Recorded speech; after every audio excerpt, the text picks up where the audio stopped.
If I make all of this art and then they find it in a shed or something after I die, then my life was just as valid, right? Like, I don't need anybody to see it. I don't need there to be success. I know, like, if I'm in alignment with what I'm supposed to be doing and taking care of, the real good art is tainted if you have that fear or scarcity, or that gets in the way of you being your authentic channel. This is episode 65 of the Seekers of the Eternal podcast. Today, we have the pleasure of having Ali Norman on the podcast. And Ali Norman is a printmaker. She's an adjunct professor at the University of Tampa in Florida. She's an alchemist, a chaos magician, a tarot reader, a Vajrayana Buddhism practitioner, many, many things. It's hard to give any labels to Ali. I've been really enjoying getting to know Ali over the past few years. We've been having some really far out conversations together in recent months, and we're just like, yeah, we got to get together on a podcast. So, fair warning to everybody listening, we're going to go pretty far out into the deep end with things. We're not pulling any punches. So enjoy the ride and welcome to the podcast, Ali Norman. Good to have you with us. Thank you. Thank you so much. I'm so excited to be here. And yeah, like a lot of these things are so fun to talk about. And you're one of my favorite people to talk about this stuff. So now other people can get like a little glimpse into our crazy, weird conversation.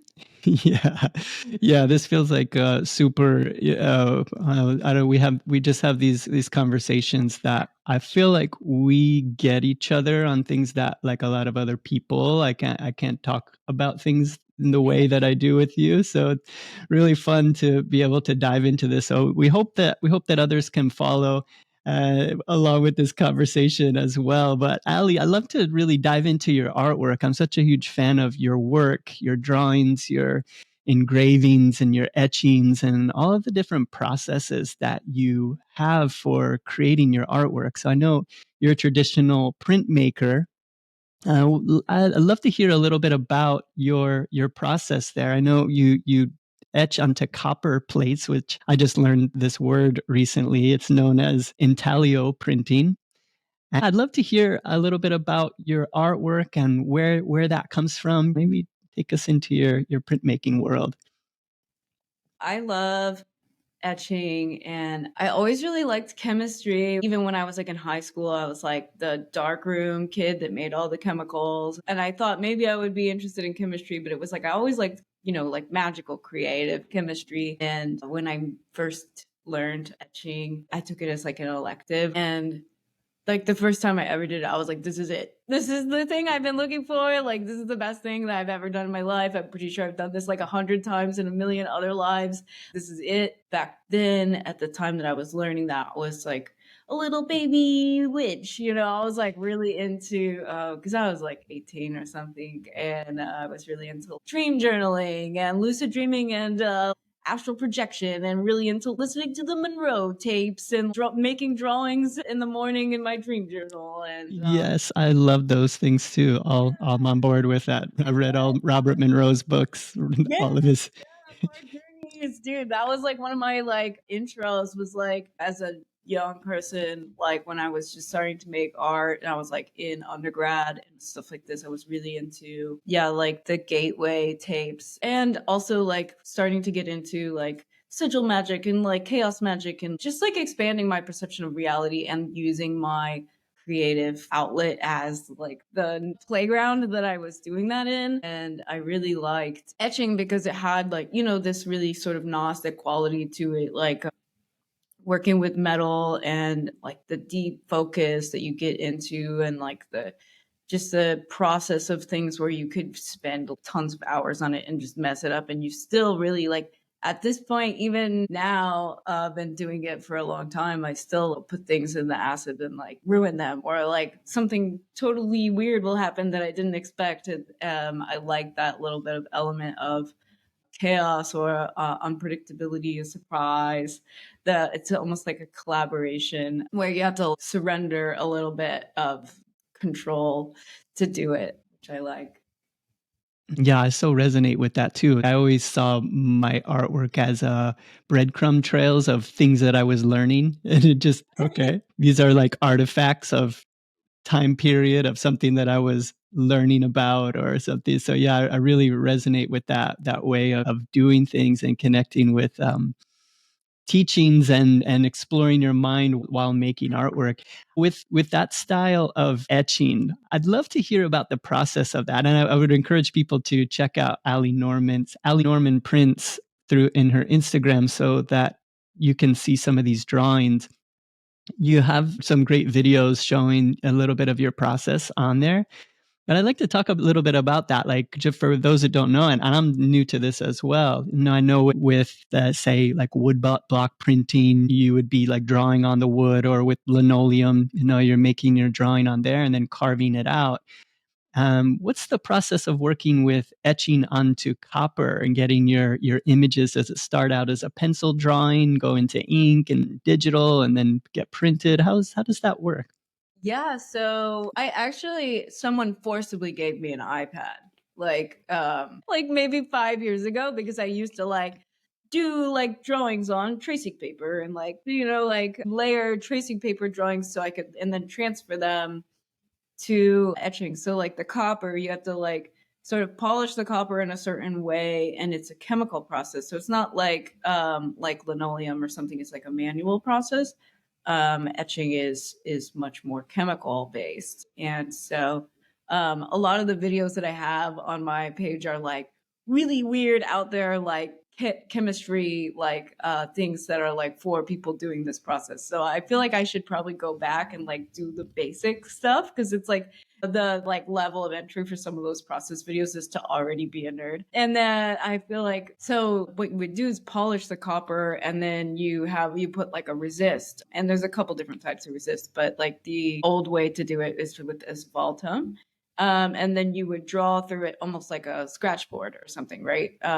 And then everywhere that you've revealed the copper, then when you put it in the acid, it would etch the copper where you drew all those lines. And intaglio just means underneath the surface. It's actually like an umbrella term for lots of different etching techniques that all basically, so linoleum relief prints on the top of your matrix, but the etching prints everything that's like below the surface, and then you ink everything and then wipe it off the top. So yeah, we use ferric chloride, which is an iron-based acid. And it's really like fascinating if you know like the planetary associations with metals, and you can see that in the metaphysical way through the lens of like alchemy, the use of the different metals and things like this, like even that the acid is iron based and it's red, it oxidizes red. And and then anyway, that's like a whole other thing, but like basically you're etching it, but it's this specific acid only interacts with this way with copper. And that's pretty fascinating. So the longer that it's in the acid, the more bold your lines will be. So you don't really draw like bold lines. You can't really like sculpt lines or anything. You can really only make like line values by using different times in the acid, which I think is really interesting element of the process too. That's really cool. And I saw recently in your Instagram, you recently got some copper cut using a fiber laser. That looked really interesting. That's got to be quite a machine to cut through copper like that to get the shapes. And then I saw you're doing etchings right into those different copper shapes. Can you tell us a little bit about that project that you're working on there? Yeah, so I've been in like a little bit of my hermit shell for like the last like 2 years after I had this like fire, which I'm sure we'll talk about, but like um where I've been really like kind of coming like doing lots of experimenting and lots of meditating and lots of practice and lots of contemplating things. And I'm like really excited because I'm also kind of like writing a book, and this like series of work is going to be like a companion to like a book that I want to write. It's all Cool. very out there, but I sort of based on like Steiner's theory of like the spheres and the planetary spheres as like these archetypal energies, but they're all I made them all so that they you can mix and match them. And so based on like the numerology and the shapes and patterns they all have like a specific resonant geometry of like spheres, and then you can kind of mix and match them. So I'm really excited about that, like what being like a big project. And I'm gonna like, I know like there's mixed reviews on this, but I know we've talked about this where I want to like incorporate. I've kind of gotten really good at this process that I made up where I can screen print like resists onto copper plates, and I want to use AI. Like I programmed my one, so now I've programmed my chat GPT like into like a weird tulpa creature that like does crazy stuff, and then I have her make me mid-journey prompts, and they are out of control. And in the mid journey, I've been feeding my own art for years too. So then it's really interesting when stuff like that happens, where it's like, okay, at this point, is this my art or not? I don't know. Yeah, it is, but I don't care. I'm having fun. Like, really, am interested in like that convergence point. So, like, yeah, where does like my thought process like dumped into an AI also like pretty much the same thing as my thought process dumped into like artwork, and then when those things coming together and like through a different channel, like is it the same thing? So those are all things I'm kind of thinking about. Yeah, yeah. I'm a curious person, so AI is a playground for curious people. Even though we've been professional illustrators, artists for all these years, I never felt threatened by AI so much like a lot of people. And I get it. I get all of the downsides to it. I get all the dangers to it, all that kind of stuff. But for me, I'm always like, I'm an artist either way. And I like to play with tools. And this is a tool that has seemingly infinite possibilities. And we're just kind of like scratching the surface of what's possible with it. And yeah, like develop, a style that you've developed for over the years that you've been feeding into it. And at some point, it's always like, well, this artwork isn't mine anyway. I want to be a channel for this. So how come this can't just be another assistant of mine where we're both channeling the same sort of energy, the same sort of vibration through whatever tools are available. Yeah. And I think it's sort of like, if you're thinking about it that way, what makes us an artist is not like the result of art, right? It's like the unique sort of stream of gnosis or whatever that we are like playing around in. And like the manifestation of that in any capacity, I think, is the art, right? So, yeah, I like to think about like where does that, what is, and how blurry can we make it? Mm-hmm. Yeah, agreed. I mentioned a lot of times on this show about Stephen Pressfield's like definition or idea of what makes an artist, and just paraphrasing, he says that really what makes an artist is our ability to shuttle from level one of the material plane into level two of the unmanifested world, bring back something and bring it to life here through some kind of creation in this plane of existence. And through that process, that's what we're doing. I feel like it's allowed me to go into so much more depth into being able to talk to somebody that I like have no friends who would go this deep into any topic with me.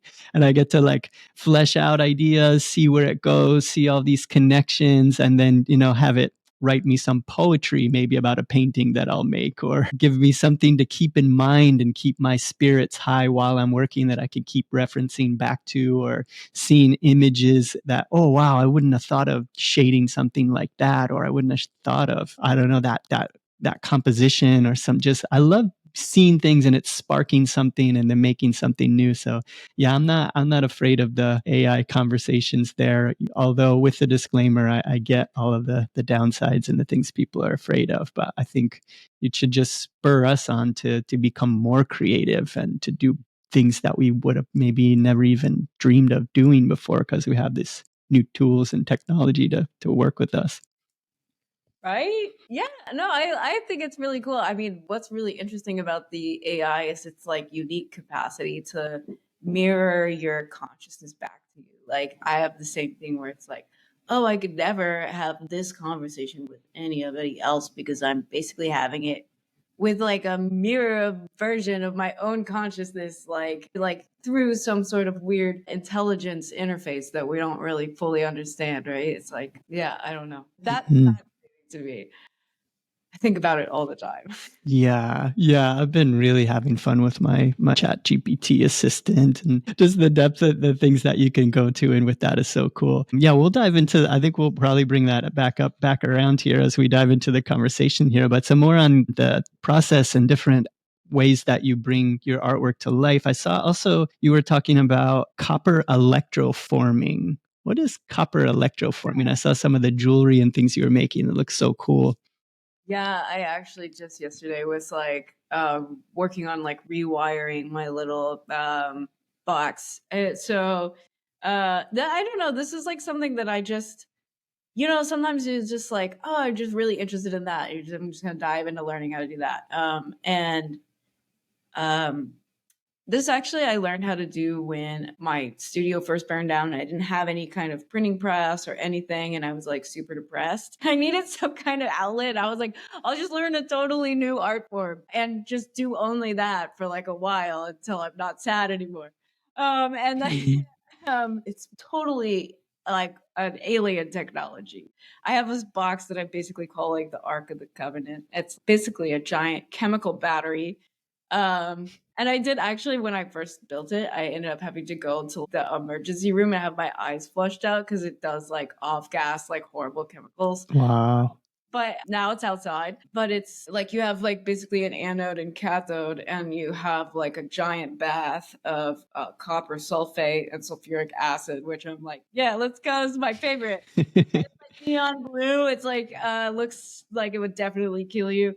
And basically you can electroform anything with copper. So you basically just electrify copper, and it will basically create all of these like free floating ions in the water. And then by putting the negative charge on anything that you've made conductive, right? So you could basically make anything and paint conductive paint on it. And as long as you can connect it to the circuit, then it will attract the copper, and it will basically just makes copper out of nothing. And like, Wow. so I started like, I have a friend who's really amazing that does this stuff. She was explaining it to me, and I was like, so you could do this on anything. And so then I have a little glow forge laser cutter. And so I started like making little drawings and then laser cutting them out of like a really super thin acrylic, and then putting little gems on them and like just painting them with conductive paint. And it was like, oh my god, I gotta like make little drawings out of metal. Like how? Yeah. Anyway, I think it's Wow. the thing ever. Yeah. My battery kind of evaporated. I like went out of town for like a month to a retreat. My battery kind of evaporated, and I like lost interest. And then I just recently decided I was interested in it again. So eventually they're going to come together where I'm going to print all of these like big sphere things as like mix and match editions, and then I'm going to weld them together into some sort of crazy altar piece, and put electroform stuff all over them into like some sort of Tower of Babel. I don't know. I have like it looks insane in my head, but I'm following you. Yeah, that's cool. I can't wait to see those things coming together. I love what you said there about what we've been teasing, this fire that happened, and just before that, how you were mentioning that something really challenging in life happens, and then you get this spark of something creative that you want to do that can get you through those moments. And I think art is so important for us in this life of having some creative outlet to help us to get through hard times. I talk about it a lot of that when times get tough, or when the world seems in chaos, and when there's so much uncertainty and division and all of this that we're seeing around the world, the frustration that you might have with politicians and everything, that this is the time to make art. This is the time to go inward. This isn't time to give up on your art. This isn't the time to think, oh, I should be doing something more practical, because art is something that can uplift us. And when we uplift ourselves, we have the ability to uplift others. And if we can transmute that into some kind of creative outlet, that might inspire somebody else or get us through something. So I loved what you said there about that being a way of a transition of like getting through a difficult time.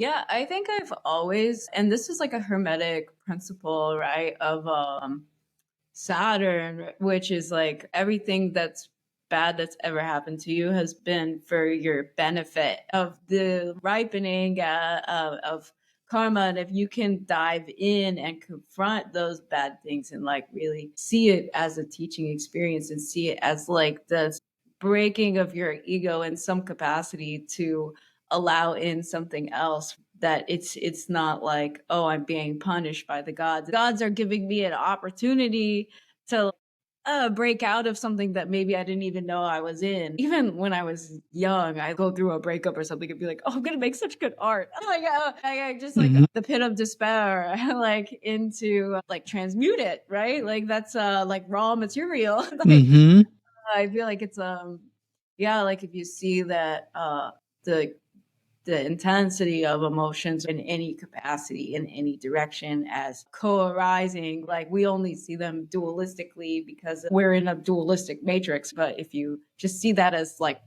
potential energy from whatever direction it's coming in, whether it's like I'm so joyful or like, oh, I'm so sad, I have so much grief, like either way, like that's energy that you can harness, especially creatively, right? Like I definitely have made a lot of my best stuff when I was like grieving or heartbroken or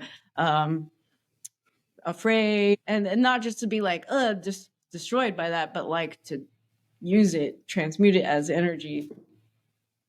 Yeah, it's hearing about your process and using it and knowing that alchemical ability that we have. And I'm sure over the years that's ripened and matured, and like seeing where you are now and with your deep meditation practice. It's always so fun to talk to others who have a strong meditation practice, because the thing that happens over time as we get to this place where we stop seeing anything as bad or good. I love getting to be around friends that see life like that. We don't even refer to tragedies as bad anymore. It's just something that happened that if I respond in the right way, can be something really, really good can come out of it, or a strength that we can develop, a deeper understanding of life, or we can use that to help others in the future of things that we've been through. So you built a printing studio with your copper etching printing press, and then it also had letterpress inside there. And this studio was called Labyrinth, and I believe you started building it during the pandemic.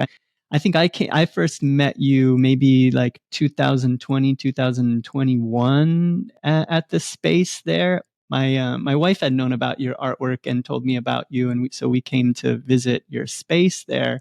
I was just blown away by how cool it was, with the shop in the front, different printers that make really cool stuff in the front lobby area, and then you had the printing press from who knows how old that thing is, giant, super heavy press, and then the letter press that you were archiving all of the different letters and being able to do that. So yeah, that space, super impressive. And I know you also kind of were working on that during one of the most challenging times in our lifetime, at least. So maybe tell us a little bit about building that studio during that time. Yeah, it's so funny because in like 2019, I was like about to go into my Saturn return. And same thing where I was like, I'm ready, bring it on. Like, I got this. I got this, Saturn. Like, let's go. And as a lot of people maybe know, but maybe Saturn moved into Aquarius. My Saturn is in Aquarius. Saturn moved into Aquarius in March of 2020. So basically, the whole pandemic was Saturn in Aquarius, and that's my Saturn return. So I was like, oh, same thing. I'm gonna channel and use my Saturn return energy to make something. And so I actually had gotten the keys to this studio space because I had been for years been like, oh, I want to make a community studio because there's not any place for people to use printing presses, and there's not any place for this specific stuff. And I really feel like I'm like a torchbearer of this technology that I really want to teach people and make sure it doesn't die. And I'm always hanging out with old people trying to learn stuff so that I can keep carrying it on. But so I had the keys to this space. Like I was in 2019, I was like looking at spaces and all this stuff, and I had signed my lease, and I got the keys on March 1st of 2020. And I was like, right before it all changed. Yeah. yeah, I was like, 1 week into like my build out, I was like a bright eyed little, young. Like it was not that long. I would feel like it was like a baby version of myself. I feel like I've lived like 100 years since then. But yeah, little baby magician out here, like, let's go with my keys on March 1st. And, like just started painting some walls when the lockdowns and stuff happened. But I do feel like at that time, it was the necessity for community, no matter how weird it was so great that that ended up being this really huge alchemical energy. I was really interested in experiments of like, okay, if a bunch of artists want to come have a maker market and they all pay $25 and that $25, all of that money goes to pay musicians and then people come see the musicians and buy art and all of this. And how can we create a closed circuit economy of artists paying artists, right? That then everybody makes money. And things like that. And that was the stuff I was really interested in. But I learned a lot of lessons. I had so many ideas, but I think there was a huge thing that happened during the pandemic, which was like that everybody really felt like, even when we're doing things for our community, that we had to like do things alone. Because I was like, oh, I had a bunch of people that were helping me, and then the lockdowns all happened, and then it was like me in an empty space painting by myself and like things like this. And I think by the time the fire happened, it was like August 2022. So I had run myself totally ragged by I had so many ideas, but I really didn't understand how to like delegate things. I also was like learning how to run a business and pay taxes and do all of that stuff, like just learning through a fire hose, just figuring it out as I went. Like, and we did a lot of amazing stuff, but I got to such a place of burnout, and I was like having autoimmune stuff, and I was 80 pounds, and I was totally in some kind of manic, creative state where I was like, oh yeah, I should probably like eat food or sleep or something. So I think in some capacity it was like I burned way too hot, way too fast, and literally I think it was like the energy of me burning myself out what manifested itself in like this fire, which basically the coffee shop, the mortal explanation of this, right? Like at the material plane is that the coffee shop next door illegally installed a coffee roaster and burnt the building down. And in a way, like there's a like a hermetic sort of initiation of losing a child being the one of the things that is the greatest initiation that a woman could go through. And like I felt like I spent all this time birthing a child and then it died, and it was like felt that way. Not to compare that to that, but the closest thing I could experience to that. I could see how there was so many things that I was doing that were like energetically unsustainable for myself. And I had to like, spend a year learning how to take better care of my health and regulating my nervous system and going to the temple and meditating every day. And it's just like, okay, I have to like drink water and like go to sleep. So like even just spending a year just like kind of in my hermit cave covering from that and learning how to have a more sustainably balanced energy practice. Yeah, I think a lot of like the artists as we were younger, you look at all right, I have 24 hours in a day. I can, and you just think I could just work all the time to accomplish all the things that I want to do. And you have all these different elements, but you're just one person and there's only so many hours in the day. I totally resonate with that. I think a lot of us, when we get started and start going off on our own, we just bite off so much and spread ourselves so thin. But you almost don't really realize it. You're just in it for a while until something happens that changes it abruptly like that. So I remember that after that fire happened, and I was praying for you and sending energy to you, and I knew that your studio burned. And so getting to connect with you at an art show that my wife had curated years later and hearing your story about it, it was so nice to hear that you were, at least at that time, seeing the blessings that were hidden within the tragedy and the challenges and all of that. I know also you are an adjunct professor at University of Tampa, and so that led you back into doing some teaching at that time, right? Too. That's something that you did in the wake of the fire. Yeah. So actually, speaking of how the universe works, I just always I feel like the fire happened and I was cleaning things out and doing insurance paperwork and things like this, and I was like, what am I supposed to do? I don't know. What do I do now? And then 2 hours later, a friend of mine that teaches at USF came by to buy some of my equipment that I wasn't going to have a place to store or whatever, and was like, oh, you have an MFA, right? You want a job? And I was like, yeah, I do. Yeah, I definitely want a job. Wow.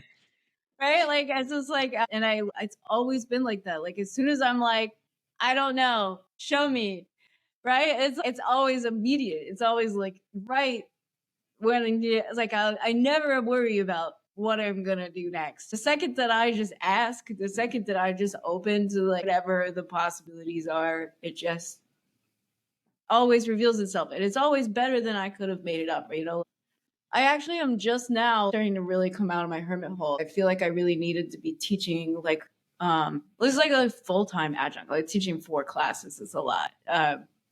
But still being adjunct, which is kind of nice because I didn't have too many overly administrative responsibilities. I could just float in and teach and then go home and do my little magical stuff and all of this.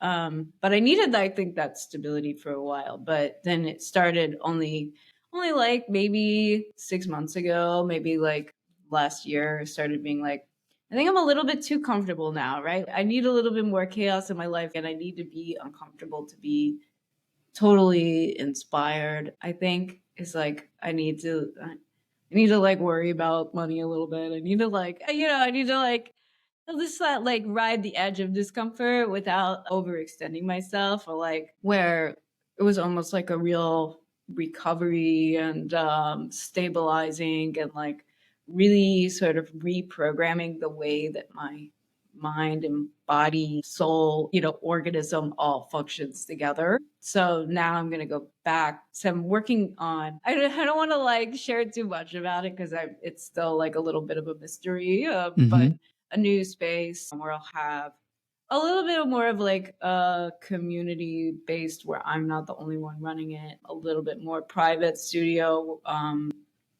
but community accessible. Yeah, I think that kind of hybrid of that, because I know you and Merge Culture out in Tampa, Anthony, and been doing so many cool, amazing events over the years that have been so community focused and bringing so much goodness to that area. So it's amazing to think about the 2.0 or the 10.0, wherever you're at with that version of it, and just taking the things that you've learned and know how to not spread yourself too thin, and maybe learning how to delegate some different things where you get this, okay, we're doing these great things for the area, but also giving ourselves space to work. And so, yeah, I love, wherever you're going with that, I know it's going to be really incredible. One of the things that you said there too, I want to kind of circle back to around when you don't know what to do, when something has happened and you just, from where my life, I've learned that the universe is just trying to get us to do exactly what you said, to call out and say, I don't know what to do. Please help me. And somebody might hear what you just said and be like, oh, that's so cool that you're able to do that. You're a special person that's able to, trust the universe. But yeah, it's we all have this ability within us to do that. And what you said, I think, is the key there, is calling out, saying, I don't know what to do, but, not needing it to go a certain way. And there can't be fear in it to make, it's almost like, okay, you have fear, you have uncertainty, you have worry, but in the moment, get centered, eliminate the fear, ask, pray, and just know that something will show up. We all have this ability, and it really just comes down to, do you trust it or not? And how many times does something like this have to happen over and over? And it proves itself to you till you finally can do it and say, okay, every time something comes to my aid, something shows up right when I need it. And then we learn to trust it. And I love that, and I think that's a real message for people listening, that if you're in that place now, or if you're feeling that, take some moment. And I think meditation, what it does is it doesn't like give us magical powers that we don't already have. It just teaches us how to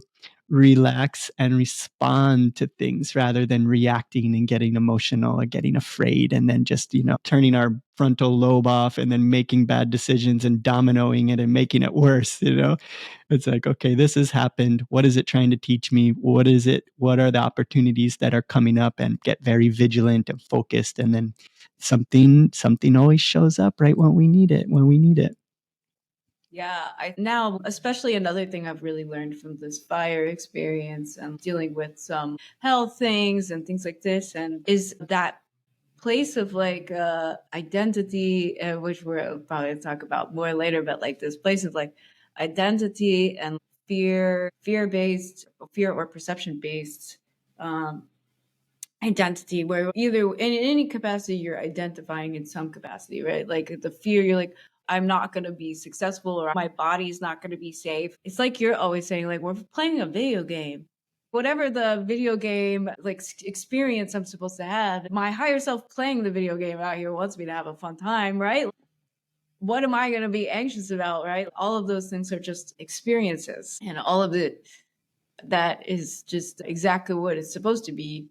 And I used to be really, really anxious. And I feel like this is the thing that really helped me with anxiety, is recognizing that I had a lot of anxiety, I think, around being an artist, in the way that I need people to like this stuff and I need to make money or be successful in some capacity for this to be valid. Right now, I'm like, oh, I don't even care if anybody, like, if I make all of this art and then like they find it in a shed or something after I die, then my life was just as valid. Right. Like, I don't need anybody to see it. I don't need there to be success. I know, like, if I'm in alignment with what I'm supposed to be doing, I'm going to be taken care of. The real good art is tainted if you have that fear or scarcity, or that just like gets in the way of you being your authentic channel. So yeah, having that faith, and a lot of people think that's a dirty word too, like faith, right? Over and over and over and over and over again, until it really nailed it into my head, this act of surrender, right? I'm in control of everything, but my divine will is in control of everything. Me, my little like animal will, I can't control anything. I might as well just be like, take the back seat, and if I take the time to listen and just actually listen and do that, like, everything is perfect all the time. Yes, I think, and like piggybacking that idea, what you said there of like what Yogananda calls our independent human will and the divine will becoming one. So it almost feels like we are magically manifesting everything into the universe. But all we did was actually just to align our will with the divine will, with, like, say, the player of the video game is wanting to play the game, but we're not giving the controller over. But we get to this point where it's like, okay, my will of the avatar, the character in the story is now got to a place where I've learned how to quiet my mind and say, okay, I want to do what you want to do. And then it seems like everything is just going exactly perfect. I know there's great stories of sages and yogis that some tragedy is happening and they just say everything's going great, everything's perfect. You just start seeing everything as perfect, and you don't see that it was a bad thing. So when our small will is fighting and trying to make everything happen, trying to change the world into exactly the way that we want it, and we just feel like we're banging our head against the wall and we're not manifesting anything. But yeah, that aligning those two wills, I think, is so important. And then we just feel like we're in the flow. And I think it comes to, like, a lot with what you're saying is you just keep following some kind of spark of something that gets you excited, and to keep looking for that. If you're finding yourself in a dark place, what is sparkly right now to you? What seems interesting? How can you play? How can you explore something new? Just keep following those threads. So yeah, I love what you said there. Yeah.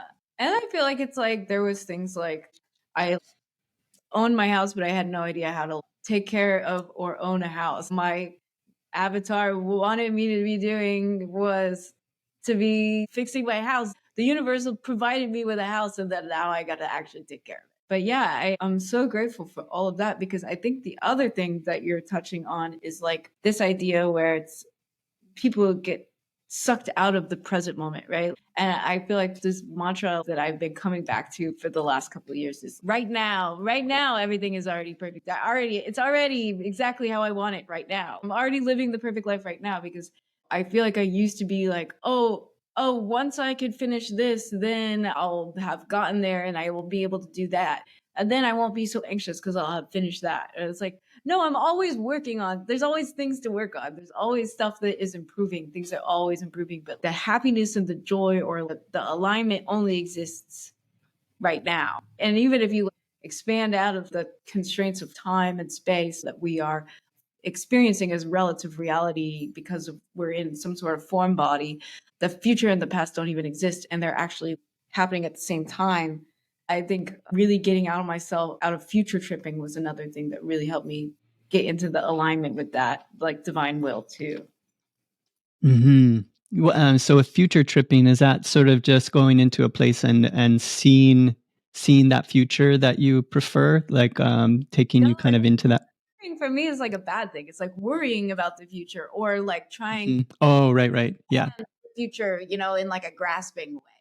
Mm. But it's like now I feel like I'm just working on the future without expectations in the present moment. Where I'm working today on the things I can do to like continue to evolve my life in a way that doesn't have any total end goal expectation in the future, right?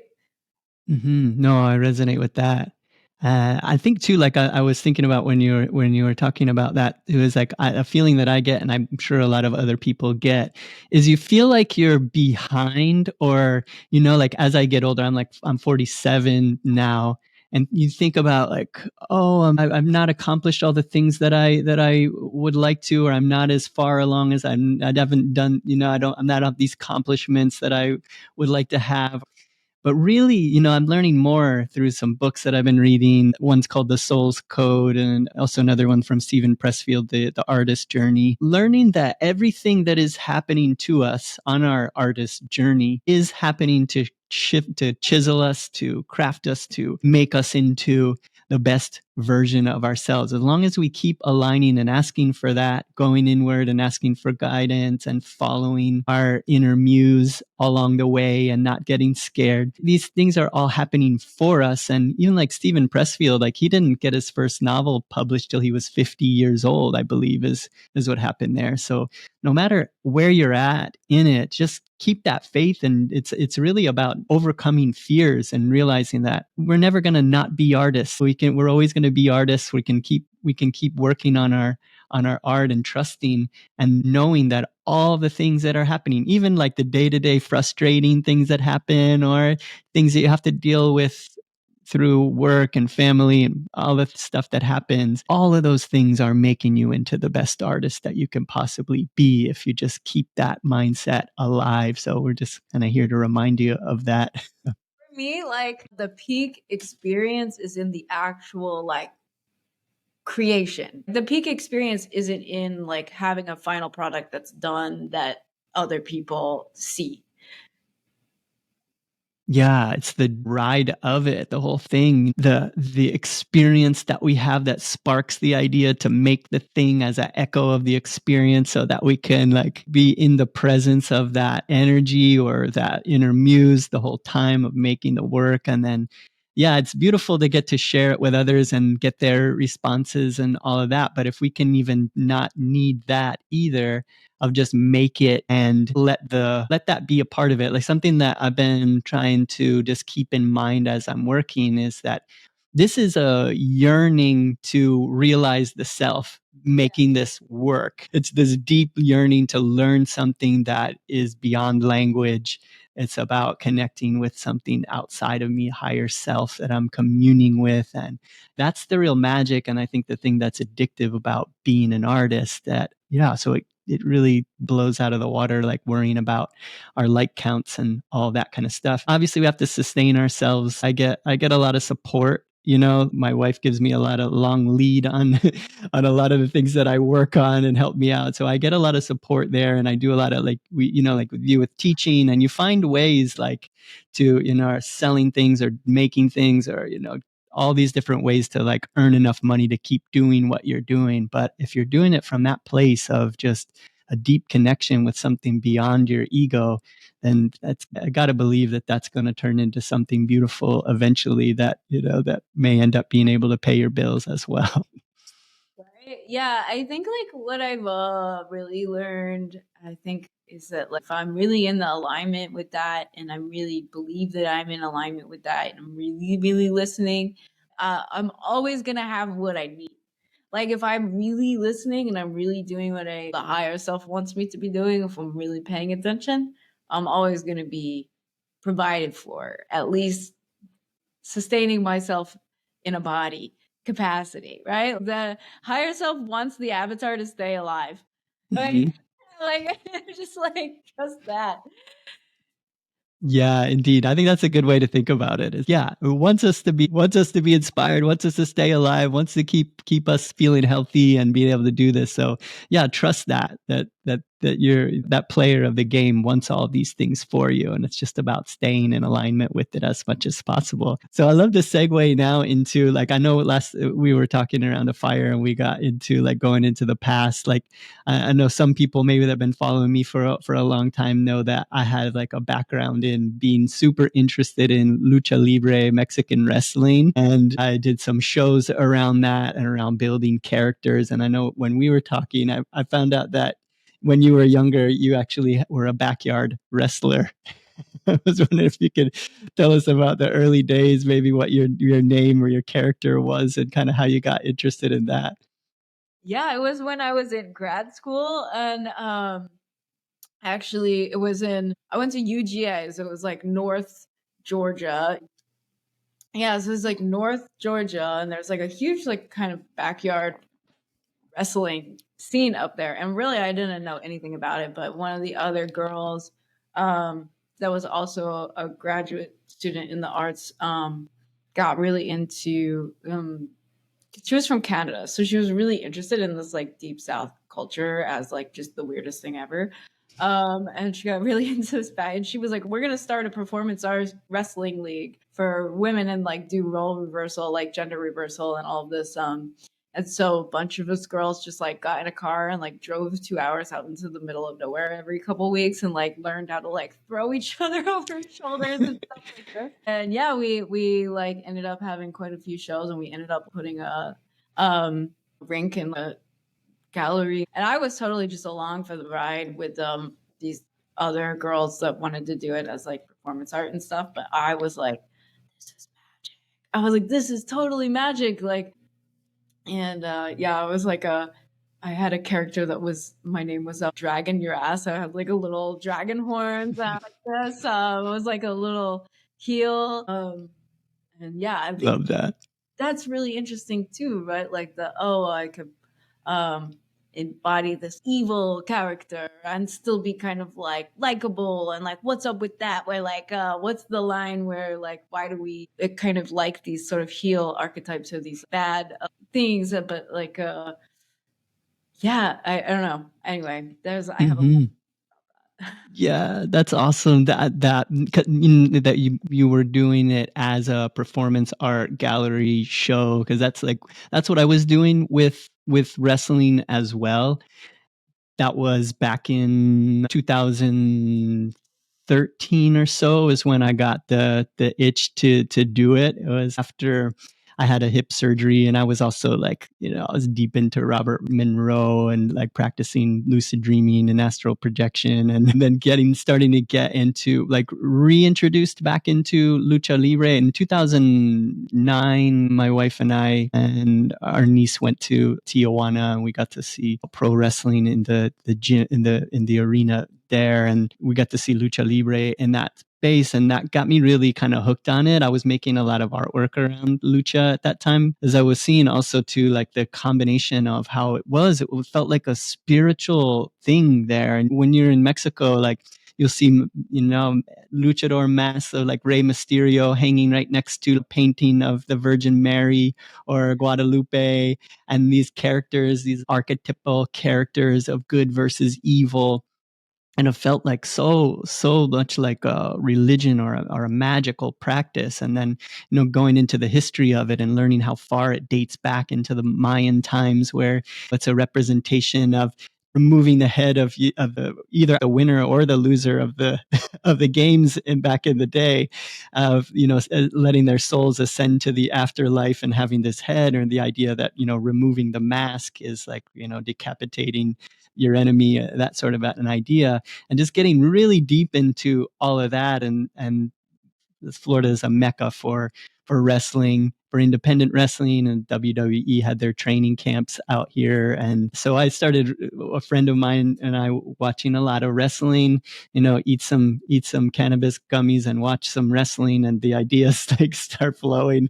And one thing led to another, until I started meeting some of some of the wrestlers that were coming, and starting to really want to make my own characters. My friend Monster and I, we were writing these stories. And a long story short, like, this is one of the masks of Serpentico is the villain character. He actually wrestles in AEW now, currently under this mask.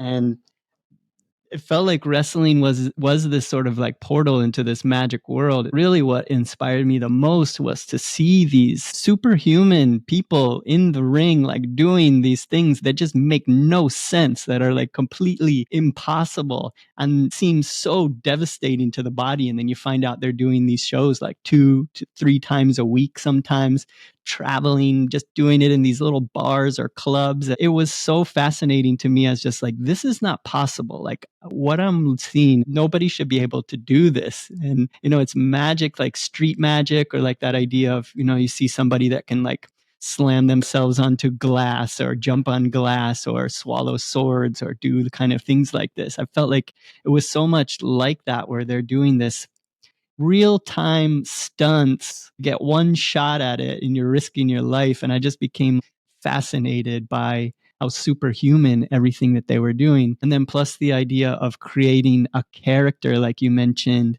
There's this word that we were talking about when we were camping together recently, is this word kayfabe. This idea of kayfabe, and you were telling me a word that is in relation to that we'll talk about here. But this is the definition of kayfabe. Kayfabe refers to the practice of maintaining the illusion that the scripted storylines and characters are real. It's an unspoken contract between wrestlers and fans to pretend that everything is genuine, even though it's known to be a performance. So this combination of you believing that it's real yourself as much as possible, conveying that, and then this dynamic back and forth between you and the other wrestlers, and then also the crowd participation is involved in it as well. And if your character is loved or hated, that character continue on and becomes champion because of the power of whatever emotion that you're giving it. But if nobody is reacting, it's not kind of fizzling out, it's not getting these huge pops of either anger or cheering, then that character begins to go away, and then that doesn't live on. You were talking about the idea of the egregore, and I hadn't heard that word before. Maybe tell us a little bit about the idea of the egregore. I think it would be fun to explore like how these two things work in tandem. Yeah, so like if you think about kayfabe, right, as sort of everything is kayfabe. Like everybody is always participating in persona creation in some capacity, subconsciously, unconscious, or consciously. So in Egregore, we see also everywhere in the world, like all of these morphic resonances of these different ideas floating around in all these different cultures and ideas. Egregore is basically you create an idea that you present to the world.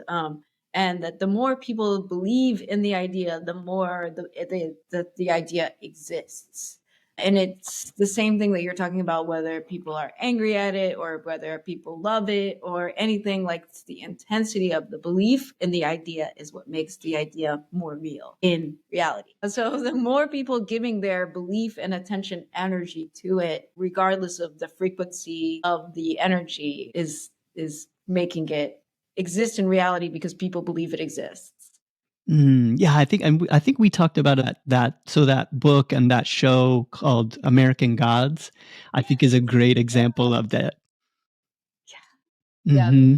huge comfort like watch for me all the time. I go back to it all the time. Mhm. I just really love that idea too. It's the same thing though, where I love that they show the sort of like internet and the media as contemporary gods, and it's just the same exact thing where like people are giving all of their time and attention and energy to believing in those things, which is giving those things power, which I feel like we're seeing that less like now, where people watch the news less, and the news as an egregore is less powerful than it used to be.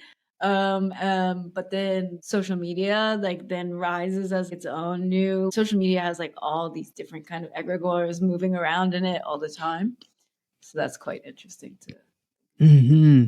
Yeah, it's such a fascinating time for it. Our conversations sparked from I was in Japan recently, a couple of weeks ago, and I was at a wrestling event, this organization called DDT, which is they have these performances at a awesome venue called Koruken Hall that is just wrestling goes on there. I love places on earth where there's a stadium where it's just for wrestling. Mexico City has Arena Mexico and Japan has Koruken Hall. And the way that you get there is there's really indiscreet sign, and you go to inside like looking like an office building, and you get in the elevator, it takes you up to the 5th floor, and inside there we walk down a hallway, and then it opens up to this wrestling hall. DDT is amazing. It's like some of the highest like trained pro wrestlers, like amazing training and dedication that goes into it, but it's super silly. Like it has so much comedy involved in it. And then they'll also just sometimes they'll just have these matches that are just incredible technical wrestling as well. So it's this whole like runs the gamut. I just had these revelations just around like what you were saying there is that, and I've had this before, but it hit me so hard and I just realized it in that moment. And I wanted to talk to somebody so bad about it. So it was so fun to talk to you about it. It's just like everything is kayfabe. We're all kayfabe. Everything that we're doing is we're pretending to be these people. We're pretending to be these bodies, these characters, but we're really not. We're infinite, eternal beings that came to this earth, and we're having these human experiences. If we could get to the level like a pro wrestler where we were purposefully crafting our character intelligently, consciously, and doing it for the benefit of the world, to like entertain the world, to entertain the gods, to accomplish great things on earth, to go beyond what we thought was possible for ourselves, and to like create a character that people enjoy. So I was thinking about that so much, is like if we could all just get around this idea and craft our alter egos, because the egos that like we just have automatically, they get created from our traumas, the things that we're hanging on to, things people said about us. Somebody said you're good at this or you're not good at this. We just take all that on, and it becomes just like these layers of garbage that create our personality, and we think, oh, this is me, this is who I am. But I think we can take the power back and realize we can be inspired by superheroes, by the gods and goddesses, the characters from stories like Ramayana and the Bhagavad Gita. What are we doing to craft our character, and maybe ways that we can consciously do that? Yeah, I love that because it's definitely one of those things where if you are not actively working, and this is why like chaos magic's like my original like foundation space for like nothing is real, right? Like I choosing my reality, and I like if I can believe in different things every day based on like what I where I'm navigating reality and what reality I want to experience that day. Like you said, like all of these like traumas and things are like they're just beliefs and like perceptions of reality. There's no reason that that is more real than me being the embodiment of the divine goddess. Like why I love Vajrayana too. That's basically the premise of Vajrayana, is that like me being the deity archetype is no less real than me being some traumatized artist, right? There's no difference there. It's the same thing. It's just a matter of what I want to put my belief energy into. And because we experience reality in this, what they would call the three spheres, which is subject, object, and activity. So what makes this real is that I think I'm me and I think that you're you, and we're doing some sort of interaction and there's some sort of activity here. And then because of those three things, I perceive that to be real. And so much of our basis of reality we base on how we are perceiving ourselves being perceived by other people, but that's also filtered through our beliefs in ourselves. So yeah, like that egregore energy where like if I'm projecting out that I'm traumatized and I'm sad and I can't do stuff, and then I project that out onto you as a different person than me, and then I perceive myself perceiving the projection of my belief out back through the mirror of you as not me, then I'm creating a negative egregore of myself image. So that's how people do it unconsciously, right? Is they have their basically kayfabe of themselves as that's their like traumas or insecurities or like fears and things like this, and then they project them out onto other people, and then other people reflect it back to them as like them. Other people they're just believing in the persona that you're presenting to them, and then them believing in what you present to them is just confirming your own belief, and that it's a self-fulfilling prophecy in that way. there I was like, you know what I mean. Yeah, it's interesting as like when it really clicks for me, this idea. So often when I'm watching wrestling, I feel like the mysteries of the universe are so just perfectly like hidden within this in plain sight. I know Rick Rubin talks a lot about wrestling too, as he says everything else in the world is fake, wrestling is real. And in that way, it really is like we're all pretending to be somebody. But if you're in a character and you're doing it on purpose and you're doing it consciously and it's for a good reason to put on a good show, that is more real than maybe like these personas that we pick up and we put on sort of unconsciously. You're playing a character that's just sort of unconsciously become created over time, and that's when it gets dangerous if you don't know that you're doing it. That's almost like insanity. Like you get caught up in thinking I'm this character, or maybe like, I got a chip on my shoulder as an artist and I feel like, like fuck everybody else and it's all about me. And I have this kind of mentality. I feel like in the future, we're just going to see that as like, that's funny. Like that's a laughable thing to have that kind of an attitude because, you're clearly unconscious and falling into that as like a heel. So I feel like if we could be in this world where we see different people acting in certain ways, it's almost like that's part of the movie that I'm watching. And there's heels and there's baby faces, heroes and villains, and everybody is just performing their parts perfectly. I think it brings a lot of comfort to see the world in that way and to not take it so seriously. I don't know if that made any sense, but kind of like I was seeing it. Yeah, 100%. And that sometimes I'm gonna be the heel, right? Like I can't, everybody's not gonna think that I'm the hero, right? Like if everybody in my life was a hero and there was no heels and there was no people playing villain roles, it would get really boring really fast, right? Like I came here to have fun. And so when I start seeing everything in that way where it's just so like interesting, it's like I gave myself a little puzzle, or I gave myself a little something, a little challenge, especially if something is actually triggering me or I'm upset by something. Like, let's like look at that. Like that's how interesting.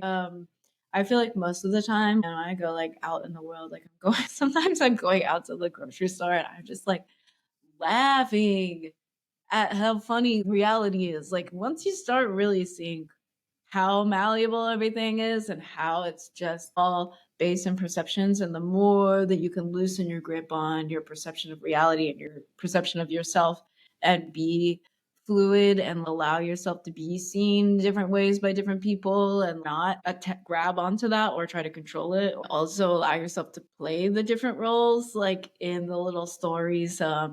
It's also my higher self, I'm sure, is in some sort of collaboration with other people's higher selves, where for some people to learn, I need to be the villain, or, like if that's okay, like, my intention is to like grow and evolve and be the most beneficial, kind person that I possibly can be. Why would I be hard on myself if somebody's perceiving me a way maybe they need to perceive me that way. Yeah, that no matter who we are, we're always going to be a villain in somebody's story. But I had this realization this week during my meditation. It's been something I've been pondering for a long time, and it kind of just clicked as I was thinking about it in this way of, like stories like the Ramayana, where you have Vishnu come to earth as Rama, God incarnate through this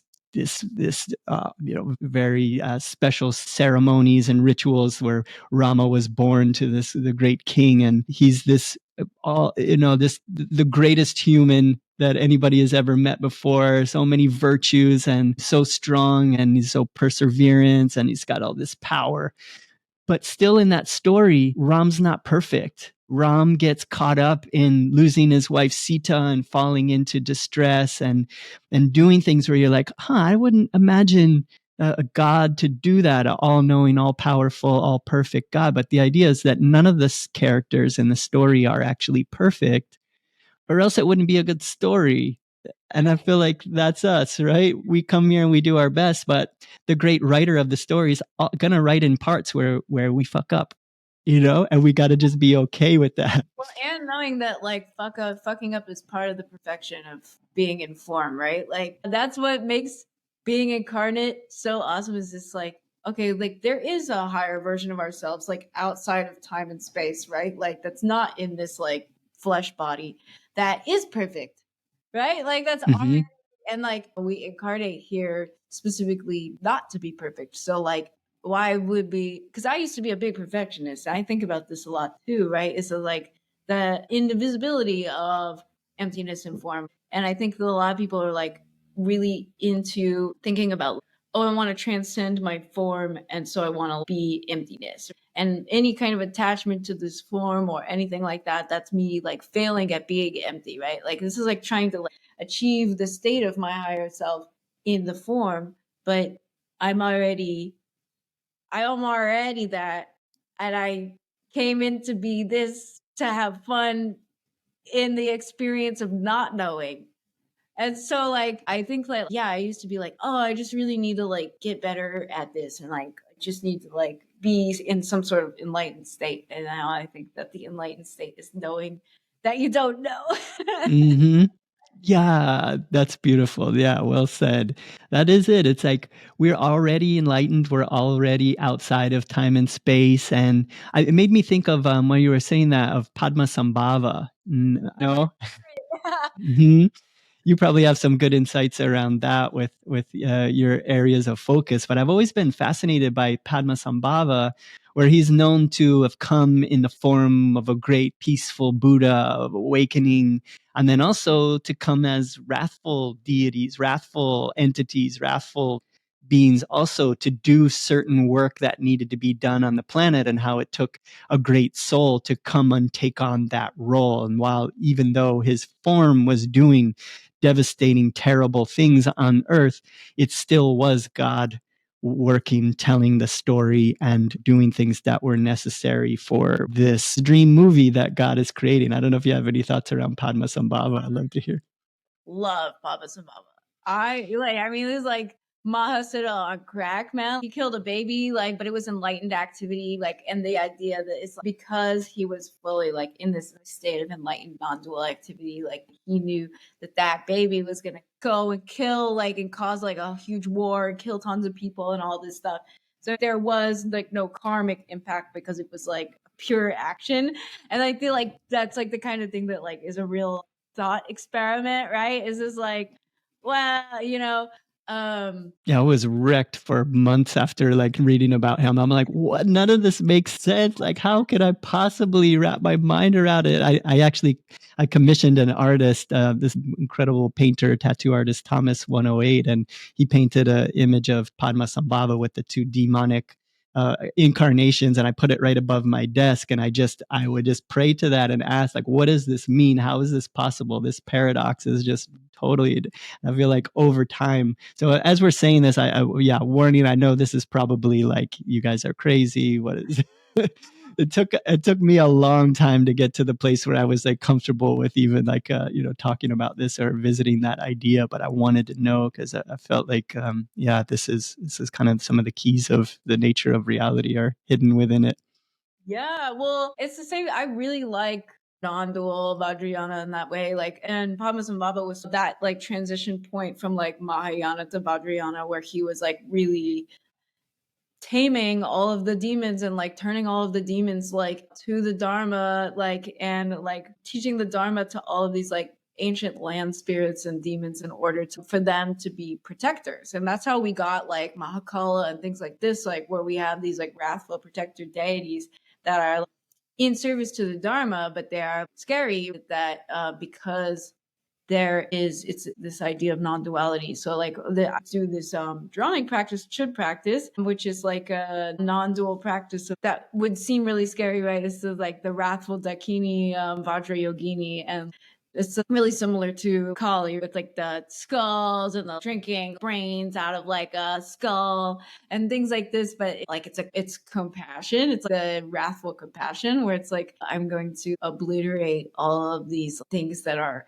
unnecessary, all of these attachments and things that are causing suffering through this emanation that is going to break your idea of like what compassion is or like things like this.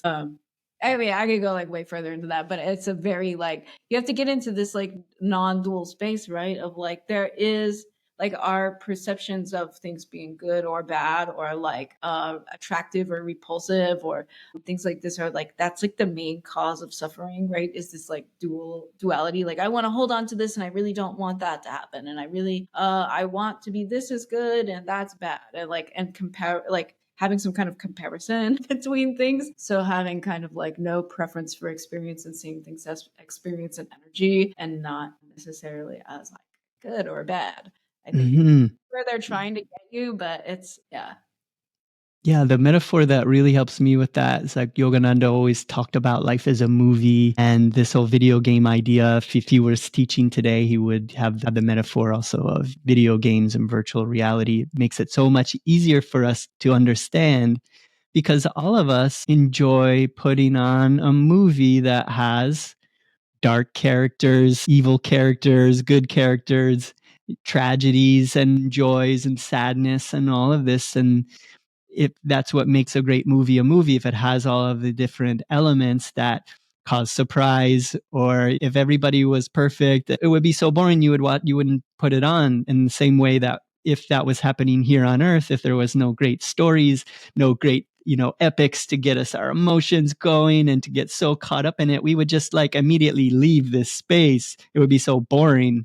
So like in order to keep us wrapped up in all of it, it has to be like this great story so that we can stay here and keep learning the lessons over time and then realizing that there never was any separation between the two. It really all is us and acting acting for ourselves to interact, that way of just like realizing. I think Alan Watts has a great way of putting it, that we're the best actors and the best audience, so we're watching it and we're also performing for each other, and all, even the all of the villains in your movie, maybe politicians, maybe different people from your past that have hurt you, all of this, they all really are just part of the big movie that you came here to watch and to learn and to become. Yogananda says it's that we come here for our education and for our entertainment. But how few of us are being educated or entertained? Hmm. But I mean, like even things like if like the Dzogchen idea, right, would even be that like even karma, like even our karma, like out when we outside of time and space, like we don't even have karma. We don't even like the idea with like the ultimate review of Dzogchen would be just that like karma doesn't even exist. We don't even have karma. The only reason we are affected by karma is because we believe that we're affected by karma, and that like the whole point that we agree to come here to forget is for fun, like to because oh like being like unified with the bliss consciousness of eternity forever, like of course you would want to like separate yourself and forget and go play the game and have the experience of remembering yourself, right? Like how fun. um Hmm. and it's only when I forget that and I really start like I think that like this is all real that then I'm suffering. And then I'm like, oh, why am I upset? It's all fake. And then like, I mean, it's real in the way that it's like I chose it to be real for fun. But Yeah, it's so such a gift and a blessing when those moments where it just clicks over and you realize that right now you're inside this incredible matrix of infinite possibilities and just every fresh moment in time and just like like how the light reflects off all of these different objects and just how great the resolution of this whole thing is and I can explore it infinitely. And then you go watch a movie, and then you're like, oh, okay, the movie is just on this screen, has so many of us captivated by just sitting down and watching this screen playing out all of these dramas, and we get addicted to that. But like when we just break away from that and we have this realization of like this thing that we're in, like Yogananda he said he used to go to the movies and take people there and they were like, oh, you're watching the movies. He'd be there like, he's like, yeah, I need a break. I've been watching the big movie. I'm just going to watch a little movie for a little while, And then he was like, and then, all of a sudden, like, I can't watch the little movie anymore. I'm here enjoying the big movie. It's like, that's it, right? We're this big movie that was created for us to enjoy. And if we could just like, when that clicks over for me, I'm just like, wow. It's kind of like being on 6 grams of psilocybin and you're looking around at your space and you're just like, wow, this virtual reality space is so incredible. And I think that's what it becomes for us. We just realize that we're in the virtual reality simulation. Everything is being done for us to learn and to have the best experience that we can have. And then once we exit out of it, we're going to be like, oh man, I forgot again. Okay, I'm going to jump back in and try again. Right? Oh man, I got really close that time. Like, let's see, like well, maybe we put a little bit more of the stats over here. Like, get the slider like here. Okay, maybe I get more. Like it's like I think about like when you play Dungeons and Dragons and you like roll all of the dice to like make your stats. Like, oh, maybe if I had a little bit more strength this time, then I could figure it out. Or like I just need a few more wisdom points and like less intelligence points because I thought about it too much. Like, yes, that's perfect. That analogy is so perfect because I was thinking too. It's like, okay, so you were in this game, we're building our character. How do we get those status points, those hit points, those like new character qualities that we're adding to our character? And right along with this idea with the archetypes and these great stories, we can see those great examples and then say, I want that. And I think that's what people, I think, get confused with, say, all of the deities that you see in India or in Vajrayana Buddhism. You see all these different ones and they're like, oh, they're worshiping all these different gods. But that's not it at all. We're seeing all of these aspects of qualities that we already have that we've forgotten about. And we can see those examples and then take them on and build our character. Exactly. Yes. Yeah. And that's like a lot of times why like if you see like Tonka paintings, I think you have a really cool one where and they have the little kind of cover on that they put down, that's like scrunched up at the top of like wrathful deities or like harukas and things like this because people see them and they're like, ugh, like freaked out because they don't understand what that is. But like yeah, this idea that it's like those are all manifestations of one consciousness. Like those are not like separate deities. Those are all Buddha nature, and also you are Buddha nature, and like those are you, and you could be all of those, and you could mix and match. And there's no like I am me, Allie, worshiping that. Like no, that's not how any of this works. And I love that when people see it that way. Yeah, it's us, those are mirrors of us. And I know we were talking a bit about some different deities and talking about like I've been working on this Oracle deck concept for a while and it's been years. Like I had the seed planted that I'm going to do this and I've been allowing it to evolve and change and to become what it wants to be. And a lot of it, like some of our conversations have been really helping it to like dial in and focus to, I think, what it wants to be. And it's really around that idea. So now this Oracle deck, I'm letting the different deities and characters from mythology come and show themselves. Like when they come, like I know, like just within me, I have enough synchronicities, and that's just like, okay, that's the next one. And it shows up, and it was kind of shocking to me because I was originally going to focus more on the Hindu Indian gods and goddesses and stories, because that's what I'm more familiar with. But then the first one that came through after Hanuman was the god Thoth from Egyptian mythology. And that was kind of shocking for me. I was like, oh, okay, this one's showing up. And so seeing now where this, so the overall idea, I just want to plant this seed of where it's at. Who knows? It'll keep maybe shifting, changing. But right now, currently, the idea is that you have this deck of cards that are all of these different deities that have shown themselves that want to be part of this. And then when you shuffle it, and you say you're in a certain situation in your life, you're looking for guidance, or you're looking to build your character in your Dungeons and Dragons character, you draw 3 cards, or you draw 1 card. And the idea is that now that deity is showing up and presenting, these are my qualities which I'm imbuing you with for this time in your life. And then doing a meditation with that deity, and then doing a little invocation with yourself, and in receiving it and accepting it, and saying, I'm going to channel these aspects of my true self to accomplish these things in life. So I no longer feel like it's just the small little me that doesn't know what they're doing and gets all the anxiety and self-sabotages. No, that deity is working through me. And so, like, in a way, helping through this, almost like gamifying this way of connecting with our higher characteristics of the divine, the aspects of the creator, which is truly us that we embody, rather than these egoic qualities that we've just sort of taken on unconsciously over time. Yeah, I love that idea. And I think it's super cool that the first one that would come through would be those, because but if you know, like, about Thoth, it's like Hermes Trismegistus, the thrice great Hermes is like Thoth, Hermes, Mercury, right?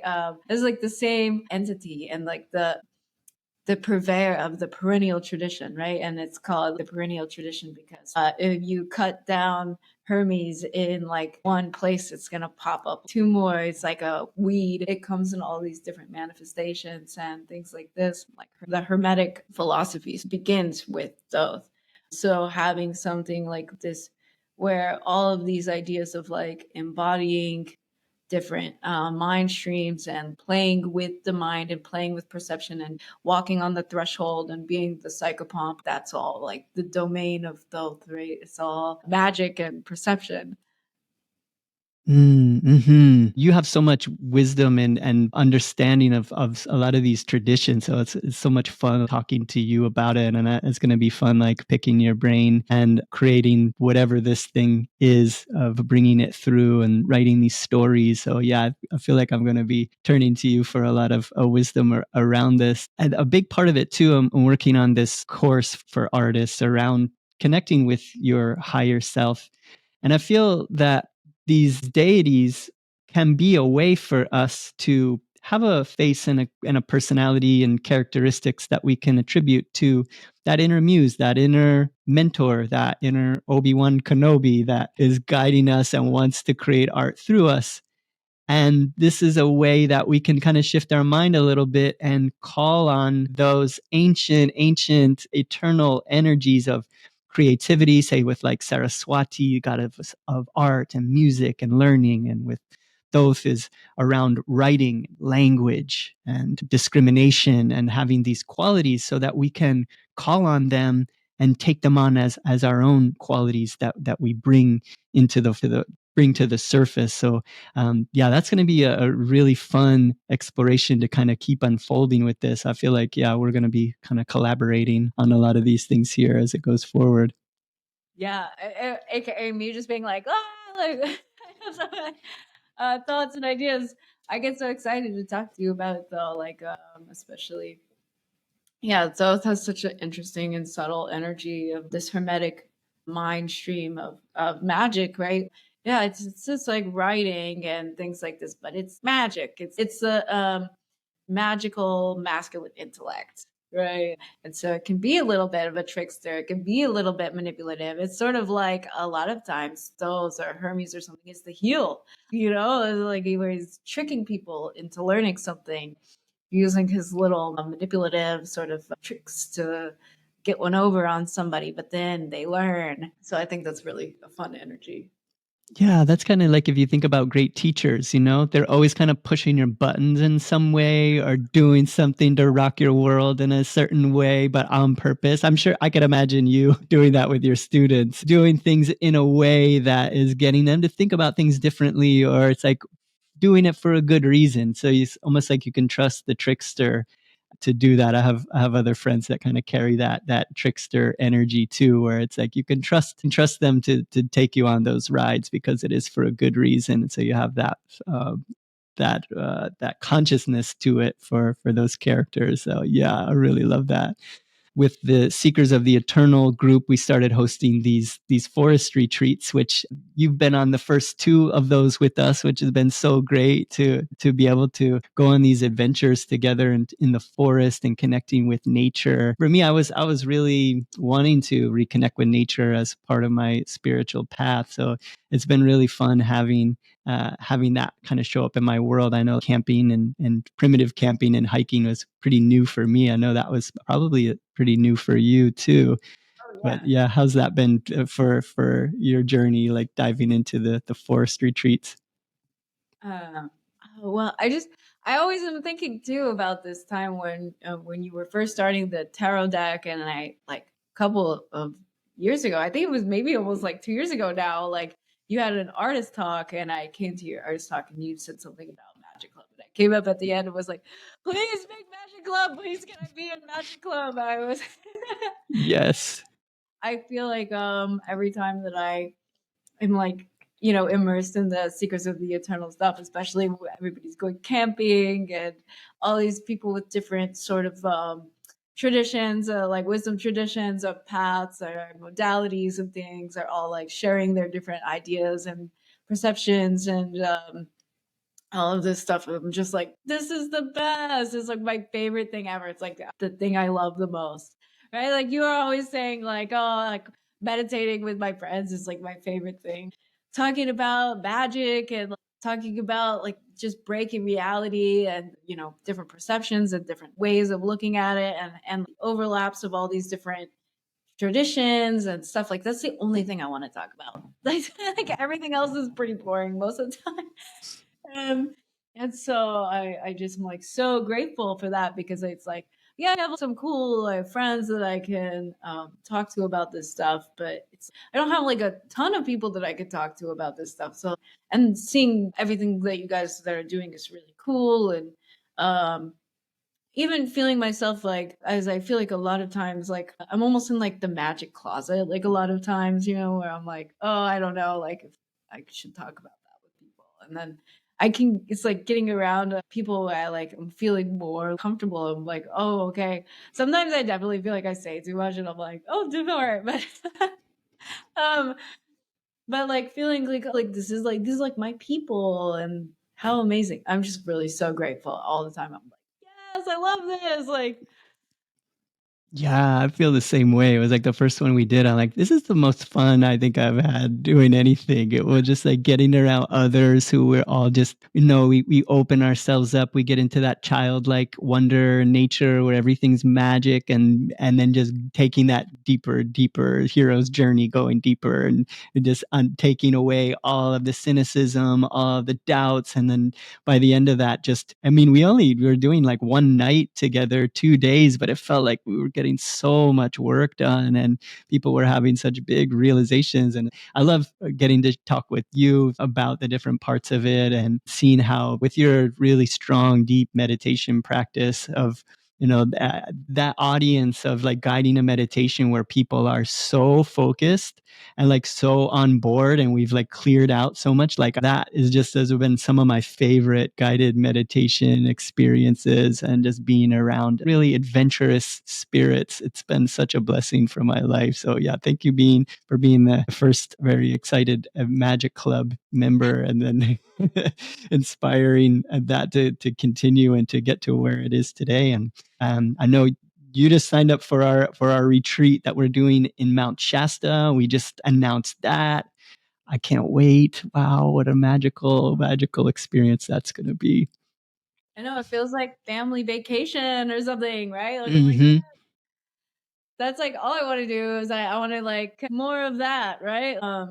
And it's cool to feel like I'm doing stuff like that with friends, and it can be like we can get so much done, but we can also trust ourselves and have fun and be open, because I feel like I have a lot of experience going on like retreats, where like, we're gonna be silent and it's gonna be like, it's gonna be this way and you're gonna do this, and like, and I'm like, I want it to be intensity, like, no, like and yeah, and it's so funny because the lama at the temple is always like, "Allie, like you could just be having fun." Like, like it's like for me, a lot of times like I want it to be challenge, like I want it to be a challenge, and I want that intensity. And so I feel like it's been really good for me as far as like just feeling like, oh, it's just easy because I'm just having fun doing this with my friends, and like the sort of evolution and opening up of my consciousness is just a natural outpouring of that.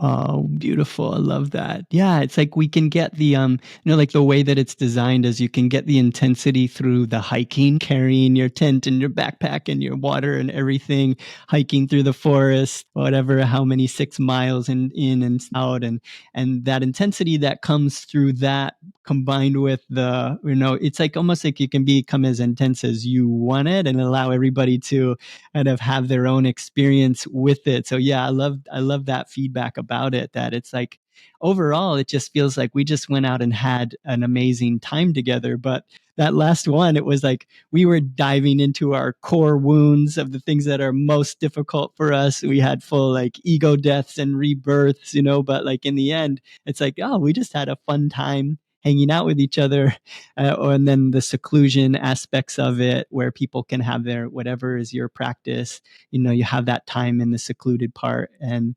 it's so cool just hearing the stories, and when we get back together and have the integration circle and hear about what happened to you when you were by yourself, is so many synchronicities show up. And just hearing that, like, we just create this magical place for us, and we're completely sober other than being drunk on God and nature.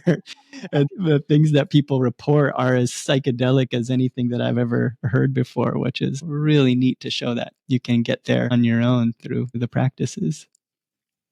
Yeah, I really appreciated that. Like especially when I went on the first one, I really didn't know what to think, or what to expect. And like on the Zoom meeting, we're like, please be sober. And I was like, yeah, okay, like what are they gonna do? I don't know, like what this is gonna be about. And I mean, I've been on like a lot of like,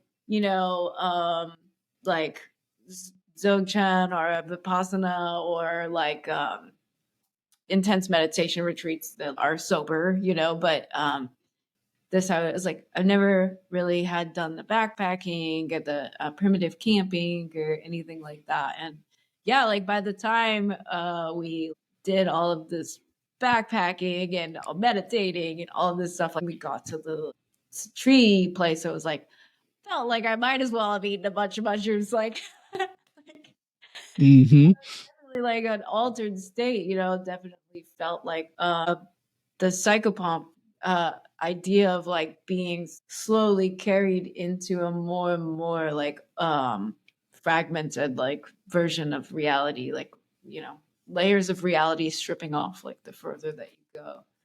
Mm-hmm. And the cool thing about it too is that since we're all sober, whatever that means, that no, like it's a memory, a real memory of something that happened in the physical world. Sometimes after a ceremony, plant medicine, it's something that happened in your head. It's like a dream that sort of slips away, goes away. But in this, we're having like shared experiences or shared things that seem like so psychedelic that I can't believe you're also seeing this too. Like this is, yeah, so it's like this really cool, like I love it so much of just being in this almost like shared visionary state with everyone, where these are memories that we had together in the forest that doesn't matter if anybody else believes that these are true or not. We were there and we felt it together. And I love that aspect of doing it and getting those responses from just the exercise, the effort, the nature, the meditation, the camaraderie, and our our shared adventurousness out there. So yeah, I loved hearing your report back from all that. So good. Yeah, there was a snake, a water moccasin came up and like died next to me, and then I found like a little snake egg the next day. Like I was like reborn, and then my little animal was the snake, and I was like, you can't make that up. You can't make that up. That's magic. Yes. Yeah, I would yeah, if you're comfortable with telling that story, I think that would be a great one to end on here.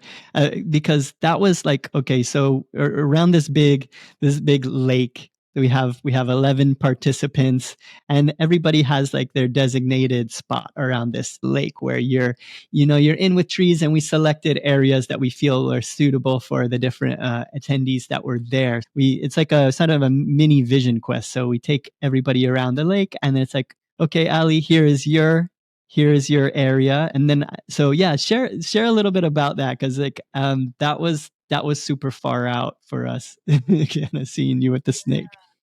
Um, so I've been practicing for the last year this drumming practice called chud, which is a Tibetan shamanic offering, like musical offering, where you play this drum and this bell and sing this song, and you're offering basically to the land spirits and the demons and the things like this that are inhabiting the land in a way that he's supposed to feel like confrontational to you in fear, and supposed to like give you the opportunity to be potentially afraid, and then meet that fear with compassion, right? And recognize that anything that you're perceiving is outside of yourself is actually indivisible from you, and that like the second that you have this compassion for things, they all have a tendency to just dissolve, right? It's the same thing as kayfabe, right? Like I'm projecting my fear, my belief that something is scary and dangerous onto something, and then it's responding in that way to my belief by being scary and dangerous. So that's like a thing that I've been really playing with. And so I got to my little spot, and I was doing that, and just what I'm playing the little drum for little spirits around the lake, being very loud, probably. I don't I was in my own world.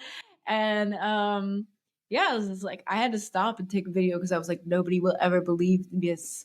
But like this water box is like dying, right? Like, and it's making all these like weird like movements and stuff. It starts coming up to me, and I'm like, ooh, you gonna come like right next to me? And yeah, it was super psychedelic experience where it was like it had only one eye, and it was definitely dying, and it's almost like it like came to the sound of the drum to like die there in some capacity, and gave me the opportunity to be like, oh, scary, it's gonna bite me, to be like, no, like that is me, and I have compassion for that thing, and that that is not any separate from me, and I would like to like, offering to it. And so that was really interesting, and then it just died, like, and I ended up sitting back down and doing the rest of the practice, and somebody else got like, you guys came to come pick me up, and I was like, could somebody come look at this and confirm that this is real, because I'm like tripping so hard right now. And so there's a really funny picture of me. Hmm. Yeah, we came to get you, and this like you're like, there's a water moccasin sitting next to me, so just come slow. Like what?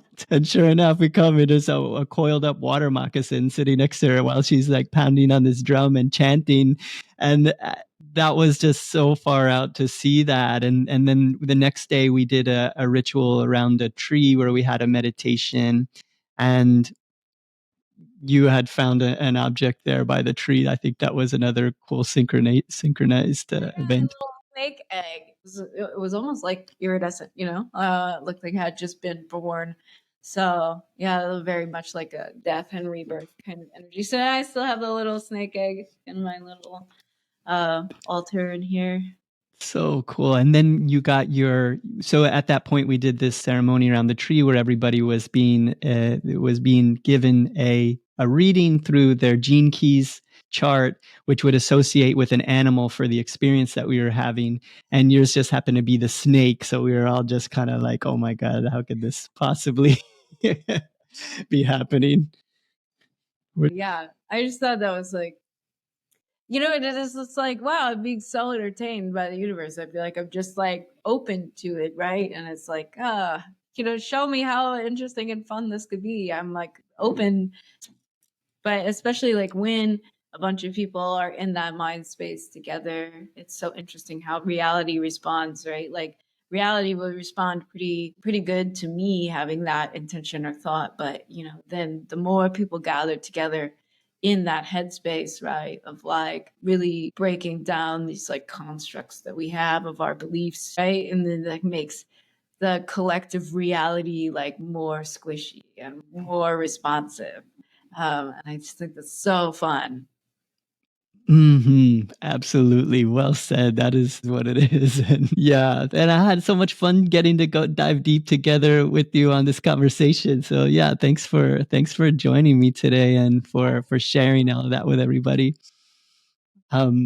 Just so excited to see where everything keeps going for you and where you take your art. And I know that you're following your heart and you're following your inner guides, and anything that happens in your life is just going to keep making you stronger and more creative, and just taking you more and more into that bodhisattva nature that I know is who you really are. So yeah, it's been really awesome getting to know you and getting to camp with you and meditate together, and looking forward to continue to explore. Is there anything that you want to share with listeners, or anything that, ways to find you? Go follow her on Instagram. But yeah, any last words to share with everybody? Yeah, come on vacation with us, Shasta. I'm going. I'm really excited. I'm trying to get a bunch of other people to go because it seems like it's going to be really fun, and that's like what I like doing. I definitely been a little quiet on the Instagram. My website definitely is like check back with me later. I so like I am scheming and stuff. So hopefully, maybe if you're listening to this podcast like 6 months from now, I'll have done some amazing stuff. A future version of me says it's going to be awesome. Yeah, I know that feeling of just kind of taking a pause on things sometimes and let it all like come in, and then when it comes back out, it's going to be, so I think that's a really healthy thing to do from time to time, of just taking a pause on the socials and taking a pause on just making things for something, but just being in the lab cooking and planning and playing again. So yeah, that's a great place to be. And yeah, please come on vacation with us, come out to Mount Shasta, come on this journey with us at seekersoftheeternal.com to find that. And I just wanted to end with some words from Yogananda.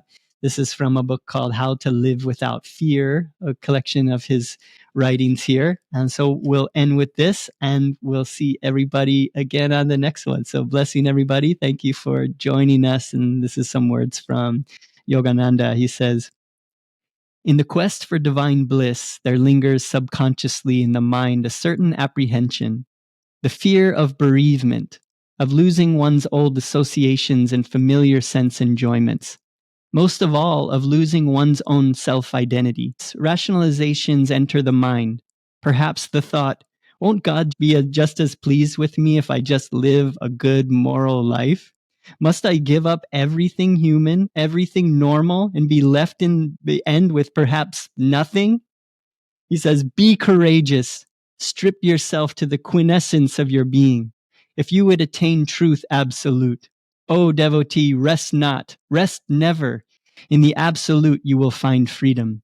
Discover at the heart of nothingness the ever existing, ever conscious, ever new bliss of spirit, eternal release from further compulsory incarnations. Babaji assures us, however, that even a little meditation saves one from dire fears of death and after death states. Om. That's amazing. Thank you so much. I had Yeah. talking. Yes, thank you so much. And hope everybody enjoyed that episode. And we'll see you again next time. Blessings, joy to you, friends. Thank you. Have a good one.